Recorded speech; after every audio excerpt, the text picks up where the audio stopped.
Hello everyone. इस video में हम लोग force and laws of motion chapter को डिस्कस करेंगे। What is force? Since force को हम देख नहीं सकते हैं, फोर्स को डिफाइन करना मुश्किल होता है, लेकिन फोर्स के इफ़ेक्ट्स को हम देख सकते हैं और महसूस भी कर सकते हैं। तो सबसे पहले इफ़ेक्ट्स ऑफ फोर्स को देखेंगे।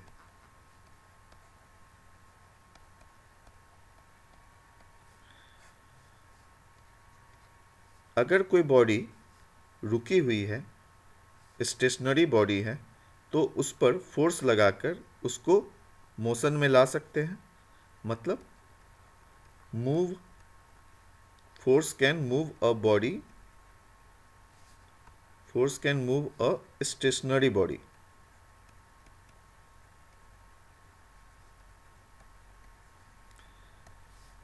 अगर कोई मूविंग बॉडी है तो फोर्स लगाकर उसको रोक सकते हैं। Force can stop a moving body. अगर कोई बॉडी मूव कर रही है, किसी स्पीड पर मूव कर रही है, तो उसके स्पीड को हम फोर्स लगाकर इंक्रीज या डिक्रीज कर सकते हैं। फोर्स कैन इंक्रीज और decrease the speed of a body. Force लगाकर हम किसी मूविंग बॉडी का डायरेक्शन भी चेंज कर सकते हैं। Force can change the direction of a moving body. अगर कोई डिफॉर्मेबल बॉडी है जिसका कोई खास शेप है, तो फोर्स लगाकर उसका शेप भी चेंज किया जा सकता है। Force can change the shape of a body. Shape of a body. तो ये सारे इफ़ेक्ट्स हैं, और ये सारे इफ़ेक्ट्स ज़्यादातर पुश और पुल के फॉर्म में हैं। पुश मतलब होता है धक्का देना, और पुल मतलब होता है खींचना। इन इफ़ेक्ट्स के जरिए फोर्स को इस प्रकार हम डिफाइन कर सकते हैं। Force is an external effort. Force मतलब बल, वो बाहरी प्रयास है जो कि पुश और पुल के फॉर्म में होता है। In the form of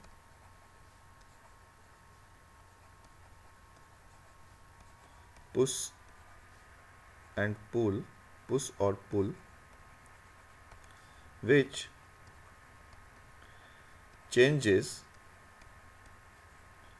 or tries to change the state of a body,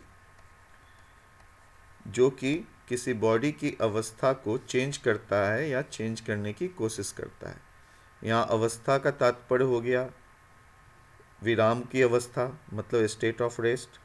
गति की अवस्था मतलब स्टेट ऑफ मोशन, या किसी खास स्पीड की अवस्था या किसी खास डायरेक्शन की अवस्था, तो उसको चेंज करता है या चेंज करने की कोशिश करता है।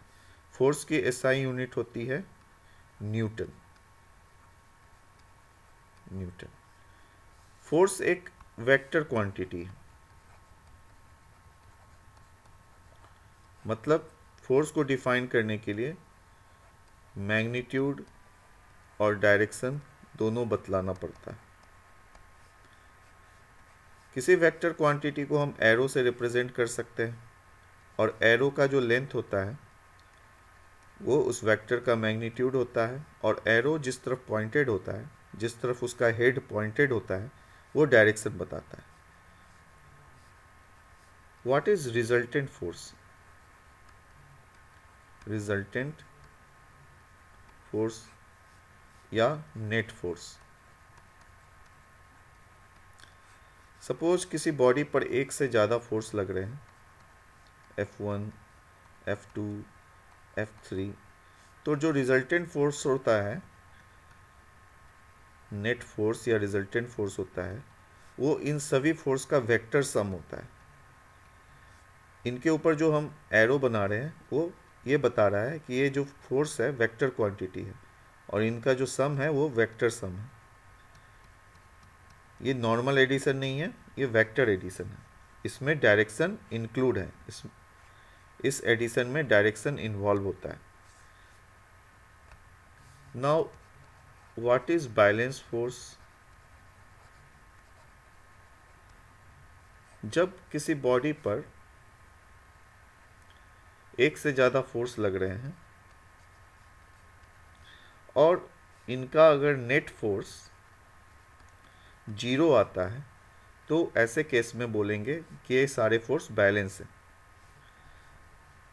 सिंस हमें motion in a straight line ही देखना है, मतलब या तो हॉरिजॉन्टल फोर्स देखना है या सीधा वर्टिकल फोर्स देखना है। एंगल वाले फोर्स हम लोग के सिलेबस में नहीं है तो इसको हम लोग इंक्लूड नहीं करेंगे। सपोज यहाँ टूवर्ड्स राइट 12 न्यूटन का फोर्स लग रहा है और टूवर्ड्स लेफ्ट भी 12 न्यूटन का फोर्स लग रहा है। टूवर्ड्स राइट वाले को हम पॉजिटिव ले रहे हैं डायरेक्शन और टूवर्ड्स लेफ्ट वाले को निगेटिव डायरेक्शन ले रहे हैं, तो नेट फोर्स हमारा हो जाएगा 12 न्यूटन माइनस 12 न्यूटन मतलब 0। तो जब नेट फोर्स 0 होता है, फोर्सेस बैलेंस होते हैं, तो ऐसे केस में बॉडी रेस्ट में होता है। आगे चल के देखेंगे कि बॉडी अगर किसी बॉडी पर फोर्स बैलेंस है तो वैसे केस में यूनिफॉर्म मोशन भी हो सकता है। Now unbalance force.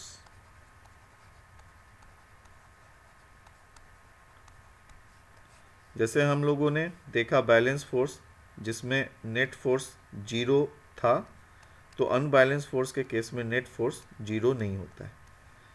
सपोज ये ब्लॉक है, इस पर टूवर्ड्स राइट डायरेक्शन में 12 न्यूटन का फोर्स लग रहा है और टूवर्ड्स राइट 6 न्यूटन का फोर्स लग रहा है, तो नेट फोर्स क्या हो जाएगा?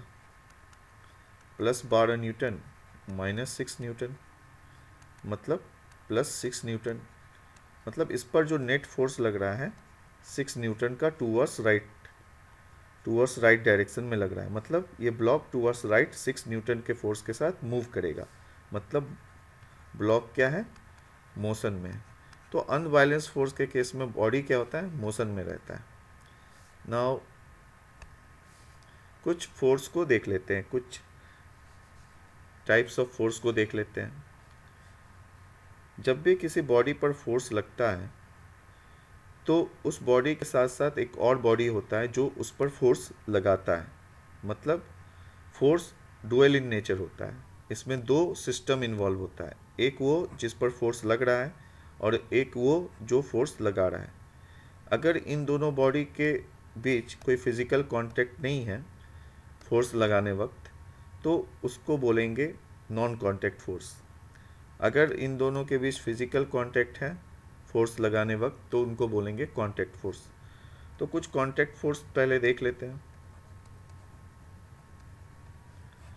पहले तो मैकेनिकल फोर्स होता है। मैकेनिकल फोर्स कोई भी फोर्स अगर किसी बॉडी पर हम अप्लाई करते हैं डायरेक्टली उसको छू कर, तो उसको बोलते हैं मैकेनिकल फोर्स। तो मैकेनिकल फोर्स में अगर पुशिंग फोर्स है तो उस फोर्स को हम कंप्रेसिव फोर्स भी बोल सकते हैं, कंप्रेसिव फोर्स। अगर पुलिंग फोर्स है तो उसको टेंशन फोर्स भी, टेंसाइल फोर्स भी कह सकते हैं। तो ये था मैकेनिकल फोर्स।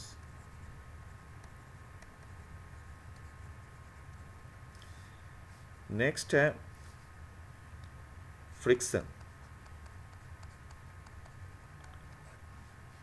अगर दो बॉडी है, सपोज ये सरफेस है और ये बॉडी है, इनके सरफेस आपस में रिलेटिव मोशन कर रहे हैं, तो इस रिलेटिव मोशन के अपोजिट डायरेक्शन में एक अपोजिंग फोर्स या रेसिस्टिंग फोर्स लगता है जो कि इनके सरफेस के रफनेस के वजह से लगता है, उसको बोलते हैं फ्रिक्शन। अब नेक्स्ट जो फोर्स होता है कॉन्टैक्ट फोर्स वो है स्प्रिंग फोर्स। स्प्रिंग फोर्स के केस में अगर किसी स्प्रिंग को हम स्ट्रेच करते हैं, सपोज ये स्प्रिंग है और इसको स्ट्रेच करके यहाँ लेते आए, तो ये सपोज x डिस्टेंस से इलोंगेट हो गया है, तो इस पर अपोजिट डायरेक्शन में, इलोंगेशन के अपोजिट डायरेक्शन में स्प्रिंग फोर्स लगता है। तो इस स्प्रिंग फोर्स का मैग्नीट्यूड हो जाएगा k इंटू एक्स, जहाँ पे k क्या है, स्प्रिंग कांस्टेंट है, x क्या है, इलोंगेशन है। ठीक, अगर इसको हम कंप्रेस करेंगे तो जितना कंप्रेस हुआ है, सपोज x कंप्रेस हुआ है, तो अपोजिट डायरेक्शन में, कंप्रेशन के अपोजिट डायरेक्शन में स्प्रिंग फोर्स लगेगा और इसका भी मैग्नीट्यूड क्या होगा, k इंटू एक्स, जहाँ k क्या है, स्प्रिंग कांस्टेंट है।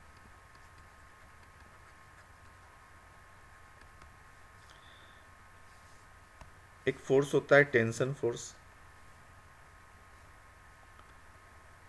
सपोज ये स्ट्रिंग है और स्ट्रिंग से ये लोड लटका हुआ है और इसको ही खींचे हुए हैं, इसके खींचने की वजह से इसमें एक फोर्स डेवलप हो जाता है, उसको बोलते हैं टेंशन फोर्स। तो स्ट्रिंग में जो फोर्स डेवलप हो जाता है किसी लोड को लटकाने से, तो उस फोर्स को बोलते हैं टेंशन फोर्स। नाउ एक फोर्स होता है बोयेंसी फोर्स। बोयेंसी फोर्स के केस में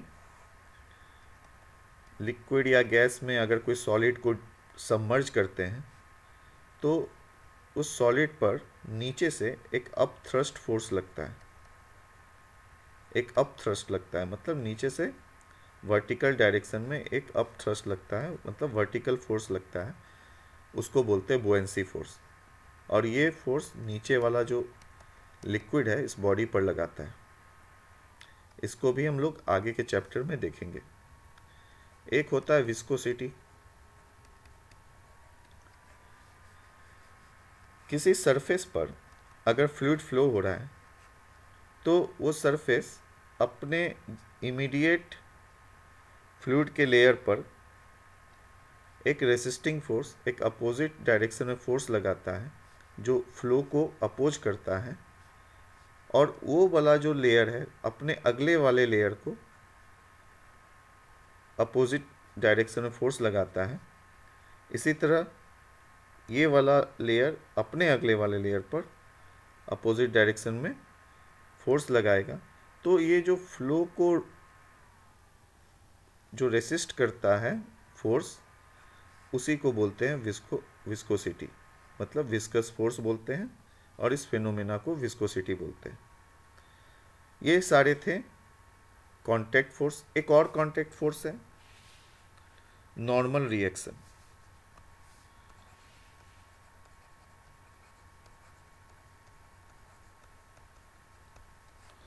जब कोई दो बॉडी कांटेक्ट में होते हैं तो दूसरा बॉडी पहले बॉडी पर परपेंडिकुलर डायरेक्शन में एक नॉर्मल फोर्स लगाएगा, और दूसरा बॉडी और पहला बॉडी दूसरे बॉडी पर सेम मैग्नीट्यूड का नॉर्मल फोर्स परपेंडिकुलर डायरेक्शन में लगाएगा। इसे बोलते हैं नॉर्मल रिएक्शन। अब नॉन कांटेक्ट फोर्स। अभी नॉन कांटेक्ट फोर्स के रूप में हमें जो पढ़ना है वो है वेट। वेट कुछ नहीं होता है, ग्रेविटेशन फोर्स होता है, जिस फोर्स से अर्थ अपने सेंटर की तरफ किसी बॉडी को ग्रेविटेशन फोर्स से खींचती है, उसी फोर्स को वेट बोलते हैं। और ये फोर्स होता है m इंटू जी, जहाँ पे m क्या है, मास ऑफ द बॉडी, और g क्या है, acceleration due to gravity. g की वैल्यू होती है 9.8 मीटर पर सेकेंड स्क्वायर। तो ये था नॉन कांटेक्ट फोर्स, क्योंकि इसमें अगर दोनों बॉडी मतलब अर्थ और ये बॉडी कांटेक्ट में नहीं भी हैं तब भी इनके बीच ये फोर्स लगेगा, इसलिए ये था non contact force. Thank you.